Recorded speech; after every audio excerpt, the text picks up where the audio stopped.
deegaanadaas markaan idinka warramo deegaanka wax dhibaato ah oo hore oo ka jiray ma jirin. deegaanku waa deegaan la isugu soo guuray oo la isaga yimid meelo fara badan. dadkan dhacdada tan maanta ay waxyeeladu gaadheen waxay ahaayeen dadkii ku soo guuray deegaanka meelo aada uga fog carraweyn ka durugsan ka soo guuray.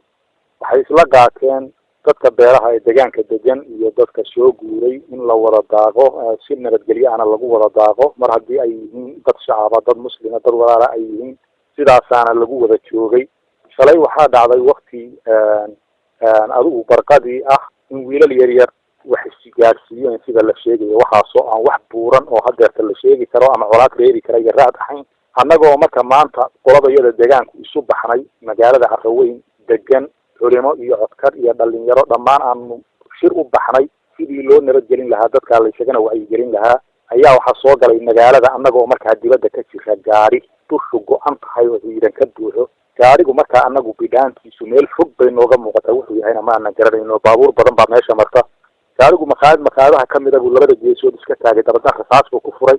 markuu ku furay wuu baxay, markiiba wuu dhaqaaqay. xabadihii markaanu maqalay aanu soo kacanayna kumaanaan soo gaadhin magaalada. dadkii waxgaradkaa iyo odayaashii kumay soo gaadhin. rag meeshii daadsan oo xabada ku yaalaan baanu u nimid. waxay noqotay inaanu rarno raggaas oanu u qaadno meeshii aanu isnidin. isbitaal degdega waad ka gaarsiin kartaan oo ahayd gobolka Cayn Buuhoodle. baabuurtii laba baabuur oo yaryar oo noo joogay baanu saaray raggaa dhaawaca. dadka wixii kalena waxay noqotay markii xabadii intay soconaysay in lagu xidho guryaha iyadoo laga magan gelinayo dadka kambahalka ah soo weeraray oo aanaan anagu markaa dad aanu la soconay weerarkooda iyo hawlgalkooda toona aanay ahayn.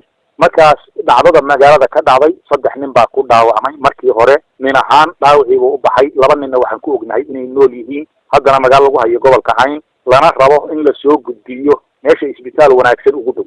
waa tahay sheekh hadii markii horeba lagu heshiiyay in dadkani la nabadgeliyo laguna marti qaado deegaanada gobolka Cayn ee dhul daaqsimeedka loo wada daaqayo, maxaa isbedelay markaa gadaal ka soo laba ka caleeyay? wax caam ah oo soo laba ka caleeyay ma jiraan. deegaanka iyo dadka shacabka ka soo dhexdooda ka dhacay oo weyn oo laba beelood isu layn karto, laba qabiil isu diri karto, raad weyn reebi kara, bifeetada hadda dhacday oo kale reebi kara ma jirin. dadka kanina dad ka turjumaya dadka deegaanka wakiilna kaga adilka ay waxlaayeen may ahayn. waa tahay sheekh, waxaa jira warar sheegaya in ciidamo ka tirsan maamulka Somaliland laga yaabo in arrintan ay soo farageliyaan, kuwaas oo ka soo kici timi doona sida wararku nagu soo gaadhayaan degmada Wudud ee gobolka Cayn, lanaga yaabo inay soo gaadhaan deegaanka dhacdadani ay maanta ka dhacday. marka haddii aad waxgaradkii deegaankii culimadii ateen maxaa idinka qorshaysan arrimahaasi? waxnaga qorshaysan sida yadaba anaga meesha iyadu ma aha magaalo siyaasadeed, ma dad shacabada degan, dawlad xukuntaana ma jirto. tii Soomaaliya dawlad uga dambaysayna ma jirto. waa deegaan cusub oo dhawaan la yigleelay. jamhuuriyad xukuntaana ma jirto. mid islaamihina ma iman, mid gaala ahina ma iman. Somalilandna ma naqaan, Khaatuna ma naqaan, cid kalena ma naqaan. waxaanu naqaanaa ilaahna abuurtay.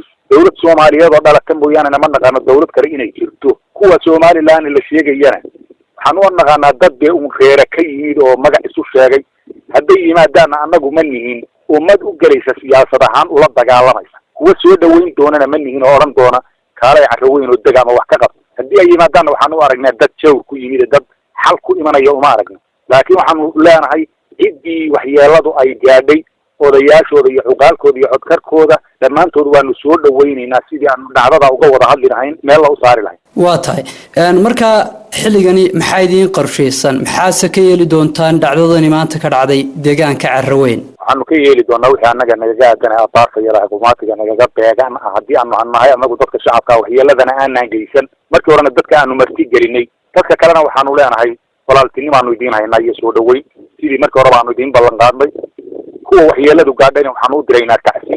odayaashooda iyo waxgaradkoodana waxaanu leenahay wixii annaga nagaga aadanay aad naga codsataan ee aanu ka qaban karin nagaga beegan un baanu idinku soo dhaweynayna. waa tahay ugu dambeyntii dhacdadani maanta ka dhacday deegaanka Carraweyn ee gobolka Cayn sidee looga dareemay guud ahaanba deegaanka? deegaanka waxaa looga dareemay wax ay raali gelisay ma jiro, ama caruur ha noqdeen ama dad waaweyn ha noqdeen, cid ay raali gelisay arrintaas oo ku qanacsanay ma jiro. waa tahay dhegeystayaashaasina wuxuu Sheekh Daahir Ismaaciil oo khadka telefoonka deegaanka Carraweyn igu waramay. aad baad u mahadsantahay Sheekh.